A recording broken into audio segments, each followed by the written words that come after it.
Hi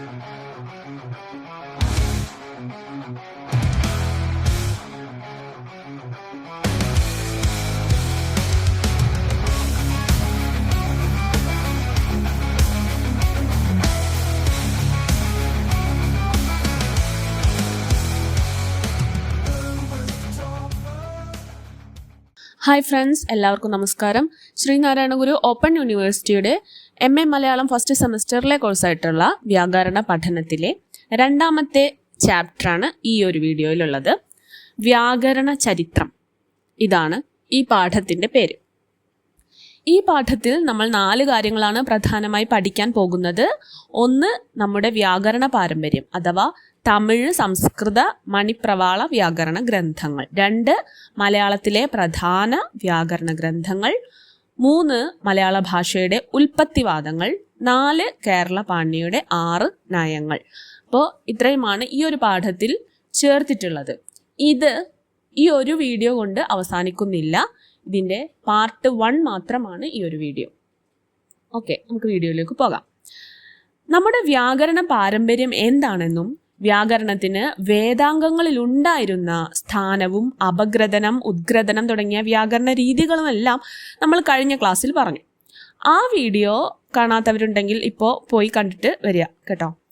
അപ്പോൾ മുകളിലുള്ള I ബട്ടണിൽ വീഡിയോയുടെ ലിങ്ക് കൊടുക്കുന്നുണ്ട്. ശരി, നമുക്കിനി ഇവിടെ ഉണ്ടായിരുന്ന വ്യാകരണ ഗ്രന്ഥങ്ങൾ ഏതെല്ലാമായിരുന്നു എന്ന് പരിചയപ്പെടാം. സംസ്കൃതത്തിൽ ആദ്യകാലത്ത് രൂപപ്പെട്ട് വികസിച്ച വ്യാകരണ പദ്ധതിയാണ് ഭാരതീയ ഭാഷകളിൽ മിക്കതും പിന്തുടരുന്നത്. ആധുനിക ഭാഷാശാസ്ത്രത്തിൻ്റെ വികസനത്തിന് പോലും വഴിതെളിച്ച ഗ്രന്ഥമാണ് പാണിനി മഹർഷിയുടെ അഷ്ടാധ്യായി അഥവാ പാണിനീയം എന്ന സംസ്കൃത വ്യാകരണം.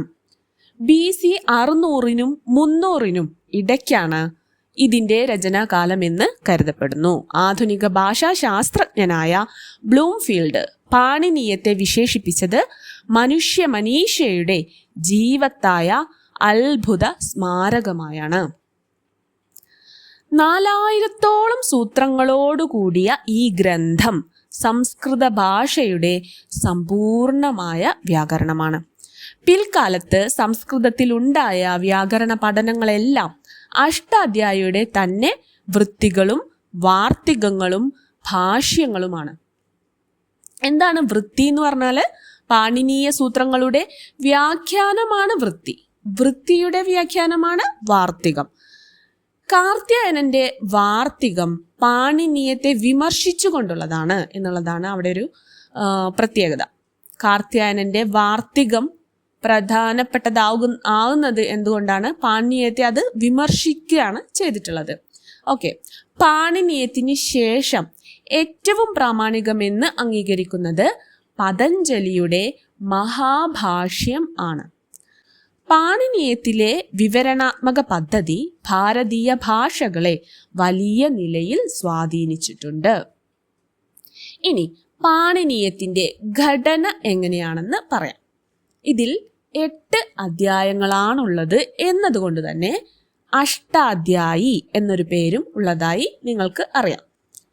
3983 സൂത്രങ്ങളാണ് ഇതിലുള്ളത് എന്ന് കാശികാവൃത്തിയും, അതല്ല 3976 സൂത്രങ്ങളാണുള്ളത് എന്ന് സിദ്ധാന്ത കൗമുദിയും പറയുന്നുണ്ട്. ഏതായാലും 14 മഹേശ്വര സൂത്രവും ചേർത്ത് 3996 സൂത്രങ്ങൾ പാണിനീയത്തിലുണ്ടെന്ന് കണക്കാക്കപ്പെടുന്നു. ഈ സൂത്രങ്ങളെ 6 തിരിച്ചിട്ടുണ്ട്. ഏതൊക്കെയാണവ? സംജ്ഞ, പരിഭാഷ, വിധി, നിയമം, അതിദേശം, അധികാരം എന്നിവയാണവ. 8 അധ്യായങ്ങളാണുള്ളത് എന്ന് പറഞ്ഞല്ലോ. ഈ അധ്യായങ്ങളെ ഓരോന്നിനെയും വീണ്ടും 4 പാദങ്ങളായി തിരിച്ചിട്ടുണ്ട്. ഈ 8 അധ്യായങ്ങളിലും പ്രതിപാദിച്ചിരിക്കുന്ന വിഷയങ്ങൾ എന്തെല്ലാമാണെന്ന് നമുക്ക് നോക്കാം. 1-ാം അധ്യായത്തിൽ കൃതിയിൽ ഉപയോഗിച്ചിരിക്കുന്ന സാങ്കേതിക സംജ്ഞകളും പരിഭാഷകളുമാണ്. 2-ാമത്തേതിൽ സമാസങ്ങൾ, കാരകങ്ങൾ എന്നിവയെ പറ്റിയുള്ള വിശദീകരണമാണ്. 3-ാമത്തെ അധ്യായത്തിൽ ധാതുക്കൾ, വിശേഷണങ്ങൾ, പ്രത്യയങ്ങൾ എന്നിവയെക്കുറിച്ചുള്ള അന്വേഷണങ്ങളാണ്. 4ഉം 5ഉം അധ്യായങ്ങളിൽ സ്ത്രീ പ്രത്യയങ്ങൾ, തദ്ധിത പ്രത്യയങ്ങൾ, സമാസാന്ത പ്രത്യയങ്ങൾ എന്നിവയെപ്പറ്റി ചർച്ച ചെയ്യുന്നു. 6ഉം 7ഉം അധ്യായങ്ങളിൽ ധാതുവിൻ്റെ ഇരട്ടിപ്പുകൾ, ധാതുക്കളിലെ വർണ്ണവികാരങ്ങൾ, സന്ധികൾ, സമാസങ്ങൾ എന്നിവയെ പറ്റിയുള്ള വിവരണമാണ്.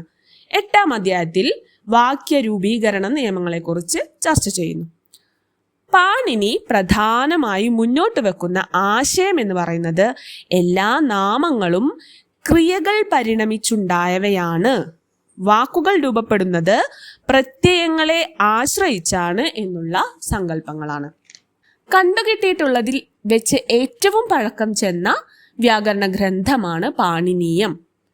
സംസ്കൃത വ്യാകരണമാണെങ്കിലും ആധുനിക ഭാഷാശാസ്ത്രത്തെയും സ്വാധീനിക്കാൻ പോന്ന ബൃഹത്തായ ഒരു ഗ്രന്ഥമാണിത്.